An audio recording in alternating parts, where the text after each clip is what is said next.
He swept the school floors, while students walked by laughing, kicking paper scraps, throwing careless jokes into the air. But no one looked at him. No one knew his name. No one even said, "Thank you." What nobody imagined was that this invisible man carried within him the most powerful lesson that school would ever receive.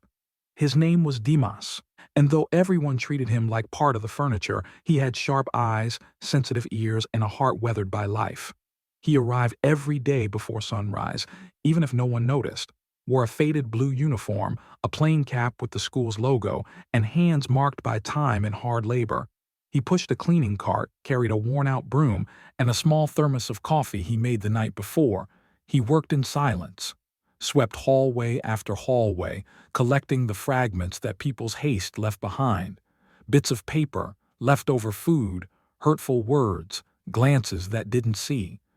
Dimas saw everything. He knew who cried in the bathroom, who wore the same hoodie every day, who stared at their desk as if carrying the weight of the world.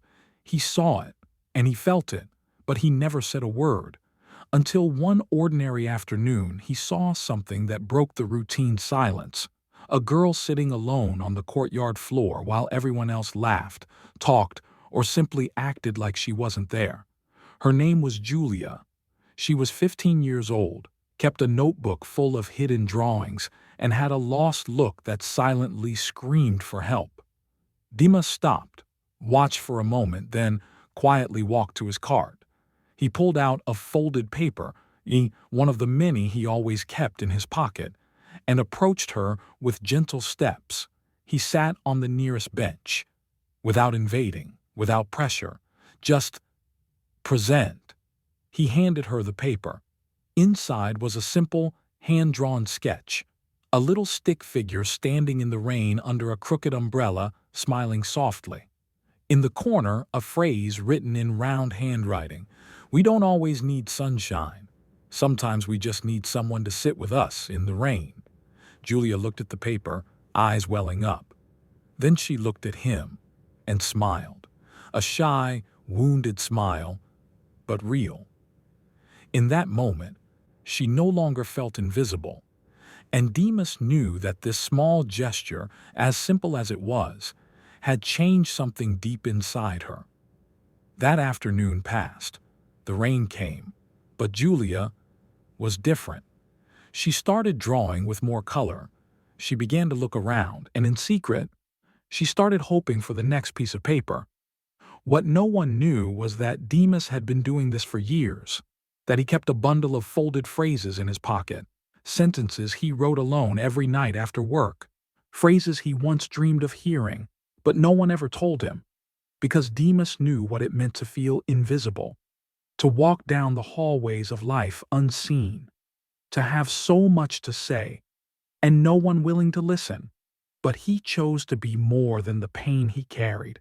He chose to turn silence into comfort, and that was just the beginning. At that school, many taught formulas, dates, and rules, but it was the man who cleaned the floors, who taught them how to see what eyes usually miss. The next morning, Julia walked through the school's main hallway. She clutched her notebook to her chest and, for the first time in a long while, looked around with half-open eyes. She was searching.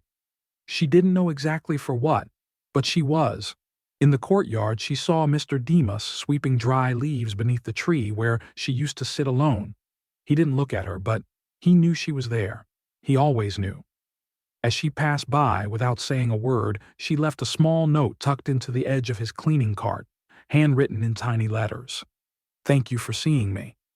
He smiled, and for the first time in a long time, he didn't feel alone either. That afternoon, Julia found another note, folded neatly in four, left carefully on the bench where she sat every day. Another drawing. It was a dried tree with a single flower blooming at its roots. And a new phrase: "Some flowers bloom through the cracks in the asphalt. Some people grow even after being crushed." She took that paper home like it was a love letter, kept it in her journal, read it before bed. And the next day, something shifted. Julia raised her hand in art class.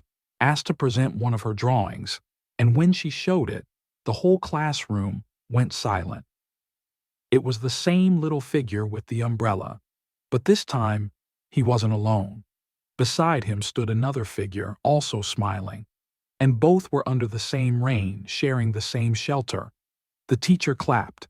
Her classmates, for the first time, didn't laugh, and Julia felt her chest grow light, like someone who's finally come up for air after staying underwater too long. But Mr. Demas remained invisible. Even with notes spreading around the school, even with quiet changes happening, no one seemed to notice that behind those small gestures was the man who mopped the floors. And that's how he liked it. He didn't want a stage. He didn't want a medal. He just wanted to plant small seeds in places where no one saw value. But not everyone knew how to receive kindness. One day, while picking up trash behind the gym, Mr. Demas saw two boys fighting, pushing, shouting, fists in the air. He calmly stepped in, firm but gentle, and separated them. One of them, still furious, shouted, "Go back to your mop, you useless old man." Another student nearby laughed loudly, pulled out his phone, and started recording. The video went viral. Janitor hero or busybody? Some laughed, others mocked, and eventually the school principal called him in for a talk. "Dimas, we know you meant well, but you can't interfere like that. Parents are complaining. They say you embarrassed their sons." He lowered his head, didn't try to defend himself, didn't explain that he had stopped one boy from breaking his nose, didn't say he recognized in their eyes the same emptiness he had once seen in his own reflection. He just said, "I'm sorry. I'll be more careful." That night he nearly tore up every folded note in his pocket. He almost gave up, but when he got home, he found something that changed everything. Julia had left an envelope at the door of the tiny room he rented behind an old boarding house. Inside were all the drawings he'd ever given her, carefully glued to a bigger sheet, and in the center, a message written in colorful letters. "You taught me to keep going, even when the world tells you to stop." And there, in the silence of that night, Mr. Demas cried, not from sadness but from gratitude, because now he knew, even invisible to the world, he was changing stories. After Julia's letter, Mr. Demas started going home a little lighter. Maybe no one noticed, but his shoulders weren't as heavy, and there was a soft smile hidden in the corner of his mouth. He was still invisible to most, but now he knew that somewhere a seed had bloomed, and he kept planting. Day after day, folded notes kept appearing in the most unexpected places, inside a forgotten pencil case, beneath the desk of someone always looking down, taped gently to the locker of someone who pretended to be too tough to cry. Each phrase was a beam of light, and even without a signature, many students began to treasure those little messages like secret gifts. A student with panic attacks found a note in the bathroom. "Breathe. You don't have to be strong all the time. You just have to keep going." A girl thinking of dropping out found a folded note in her backpack. "You're not what others say you are. You are what survives inside you." And slowly, the silence in that school started to shift. Fewer jokes, more respect, eyes a little more open. But the school leadership still had no idea the janitor was behind the notes. Until one day during a teacher meeting, the coordinator asked, "Have you all noticed how the students are more engaged? Does anyone know where these motivational notes are coming from?" Silence. One teacher replied, "Maybe it's a student project or something from the school counselor." No one suspected Demas. He was there, quietly cleaning the back of the room. He heard it all and smiled on the inside. But not every adult appreciates what they can't control. Some phrases started bothering people. One father called the school furious, saying his son had found a note that read, "Your worth isn't defined by your grades." "Are you encouraging my son to slack off in school? This is outrageous." Another parent accused the school of emotionally influencing students without permission. And, as always, blame traveled downward. They wanted to know who was behind it. The principal ordered an investigation. Cameras were checked, handwriting analyzed, and one day, they caught him, Mr. Demas, placing a note in the locker of a student who cried silently every day. He was called into the principal's office. Her face was stern. Two coordinators sat beside her with cold expressions. Mr. Demas, we know it was you. Why did you do this without authorization? He didn't look away, took a deep breath, and replied in a quiet, steady voice, because someone had to say what you've all forgotten. Silence. I sweep the floors, but I hear the silent screams. I see the eyes that beg for help. I may not have a degree, but I have scars, and I know what it looks like when a soul is breaking. The principal took a deep breath. You don't read. That's not part of your job description, Mr. Demas. No, it's part of my humanity. He stood up, took his cap from the desk, and left without saying another word. The next day, he didn't show up at school, nor the day after. And on the third day, the notes disappeared too. The hallways felt colder, more empty, more silent, until Julia posted a sign on the school bulletin board, handwritten in large letters. The one who swept the floors was also sweeping up the pain no one wanted to see. And that day, for the first time, the students chose silence. One by one, they began leaving notes on the school floors. Papers, drawings, phrases, confessions. They had learned, and now they were giving back. But no one knew where Mr. Demas was. Not yet. The days passed slowly. The school, once filled with noise, now moved in silence. But it wasn't just any silence. It was the kind that screams on the inside. Some students quietly began asking about Mr. Demas's absence. Others pretended not to care, but looked at the old cleaning cart in the storage room with a knot in their throats. The notes had stopped, but the impact remained. In writing class, a student wrote, I used to see no one. Now I realize the wisest person in this school was the one no one listened to. On the bulletin board, new messages began to appear, taped with care. Come back, Mr. Demas. You cleaned us from the inside out. Thank you for never giving up on us. That's when the principal, urged by teachers and even some parents, decided to find him.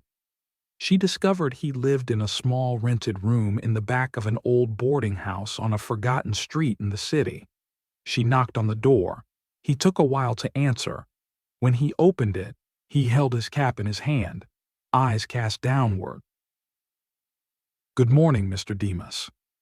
Good morning. I came to apologize. Silence. The school missed you, the students. They've changed. He didn't reply. He just left the door slightly open and sat back down on a wooden chair by the window. She looked around. Everything was simple, but something deeply touched her. On the wall, dozens of papers were pinned up like artwork. Each one had a different phrase, some written in childlike pencil, others in blue pen. That's where the notes were born. The principal stepped closer, emotional. Did you write all of these? He just nodded. She took a breath. Demas, I want to invite you back. To mop floors? She smiled, humbled. To keep cleaning souls. Demas looked up for the first time, and in that moment, he accepted, but with one condition. I don't want a title, no position. I just want to keep doing what I do, in my own way. She agreed. The following week, he returned, quiet as always. But when he stepped onto the school grounds, something happened that he never expected. All the students were standing, in silence, each one holding a folded piece of paper. As he walked down the hallway, they began taping the notes to the walls. Colors, phrases, hugs. Julia gave him the last one. Nay, this one's for you to keep, not to give away. On the paper, you taught us how to see the invisible. Now, no one here is invisible to anyone. Demas lowered his head. He cried quietly. But this time, it wasn't from sadness. It was because even without a degree, even without a title, he had done the impossible. awakened empathy, planted humanity, and transformed an entire school without ever teaching a single class. Time passed. The notes returned. But now, they didn't come just from Miss Demas. Students had started writing too. Some copied his phrases. Others created their own. The school hallways became a garden of words, and in each little piece of paper, there was something that had once been missing: empathy. Teachers began noticing the quiet ones. The coordinator started asking how students were really doing. And those who once mocked Demas now called him the teacher of the soul. But there was something no one noticed. Mr. Demas was getting more tired. He didn't walk with the same energy. He paused more between cleanings. And sometimes he stood in the courtyard staring out like someone preparing to say goodbye to a place where they'd left their heart. On a Monday morning, he didn't show up. The school tried calling but got no answer. Julia went to his boarding house but was told he had left 2 days earlier and hadn't returned. Inside his small room, everything was tidy. His cap hung neatly. The cart stood empty in the corner. And on the table, there was a cardboard box with a note taped on top. It read, "When someone learns how to see, they no longer need to be reminded to look." Inside the box were all the notes he had never given out, phrases that hadn't yet found their destination, messages saved for someone who might one day need them. And at the bottom, an envelope, addressed to the school. When opened, they found a handwritten letter. "If you're reading this, it means you've already learned everything I could teach. I didn't leave out of sadness or hurt. I left because I know you now see what was once invisible. I'm no longer needed the way I was before. But know this, I'll be out there, spreading notes in other places, pasting words where there is silent pain. The world is still full of quiet cries waiting to be heard. And maybe, one day, someone will find one of those notes and continue what we started together. With care, Demas." Back at the school, they held an assembly.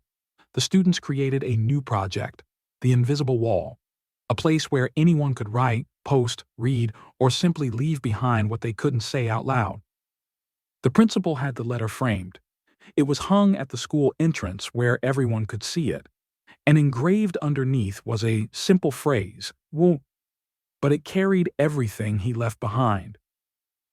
The man who taught the world without ever using a blackboard. But the end of this story hasn't come yet. Years passed. The school changed, not just the paint or the uniforms, but its very soul. The invisible wall became a tradition. Every week, new notes were posted by different hands. Students, teachers, even parents left their words. No one was required, but everyone knew that space was sacred. Julia graduated, and before she left, she gave the principal an envelope. Inside was a new notebook. On the cover, the title read, "The Phrases That Saved Me." It was a collection of the notes she received, and the ones she later wrote herself, and at the end of the notebook, a dedication. "To you, Mr. Demas, who taught an entire generation to see with their hearts. Wherever you are, may you never run out of paper or silence to fill." And for a long time, no one heard from him again. Some said he had moved to the countryside. Others swore they saw him in a school in another town. But nothing was certain. Until one day, in a small rural school, a teacher found a note taped to the bulletin board, handwritten with letters anyone who knows a soul like his would recognize. "If you found this note, it means there's still time to make a difference." On the back, it was signed, Demas. Word spread, but he never wanted to be found. And maybe that was his greatest lesson of all, that not every hero wears a cape, not every teacher needs a badge, and not every miracle is meant to be seen. In the school where it all began, the hallways still hold echoes of a voice that never shouted. The walls still bear the faint marks of the papers that once made people cry. and smile. And the hearts, those were never the same again, because the man who was once invisible became unforgettable. And that's how this story ends. Or maybe how another one begins. Because if you're listening to this now, maybe it means you're ready to see what the world tries to hide. And who knows, maybe you will be the one to write the next note that changes someone's life.